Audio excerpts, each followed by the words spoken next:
বলিউড কাঁপানো জওয়ান ফিরছে আবারও, এবার আরো বড় পরিসরে এবং বড় বিস্ফোরক হয়ে। শাহরুখ খানের জওয়ান 2 এবার গল্প হবে আরো ভয়ঙ্কর। বক্স অফিসের রাজা হয়ে এবার আরো ফিরছেন।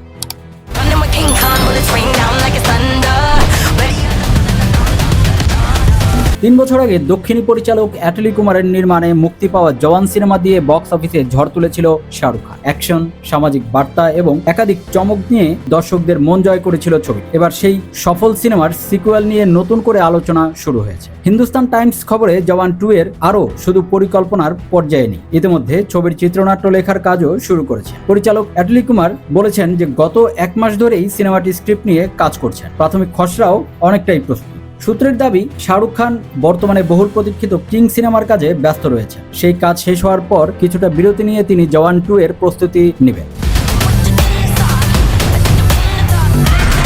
এদিকে গুঞ্জন রয়েছে আগামী বছর ছবিটির শুটিং শুরু হতে পারে, যদিও এই বিষয়ে এখনো আনুষ্ঠানিক কোনো ঘোষণা আসেনি। সিকুয়েল গল্পে এবার বড় ধরনের মোড় রাখতে চান নির্মাতা অ্যাটলি। শোনা যাচ্ছে কিং সিনেমার মতোই জওয়ান 2 এ শক্তিশালী এক খলনায়কের মুখোমুখি হতে যাচ্ছে শাহরুখ খান। খলনায়কের চরিত্রে দক্ষিণী চলচ্চিত্র অঙ্গনের প্রথম সারির এক অভিনেতার কাছে ইতিমধ্যেই প্রস্তাব গেছে বলেও খবর রয়েছে। উল্লেখ্য, প্রথম জওয়ান সিনেমায় ভিলেন চরিত্রে অভিনয় করে ব্যাপক প্রশংসা কুড়িয়েছেন বিজয় সেতুপতি। এবার সিকুয়েলকে নতুন প্রতিপক্ষ হিসেবে হাজির হন, সেটাই এখন দেখার হবে। একই সঙ্গে জানা গেছে শাহরুখ খান নিজেও অ্যাটলির সঙ্গে এক ফ্র্যাঞ্চাইজিকে আরো বড় পরিসরে এগিয়ে নিতে আগ্রহী। আরো বিস্তারিত জানতে আমাদের সঙ্গেই থাকুন।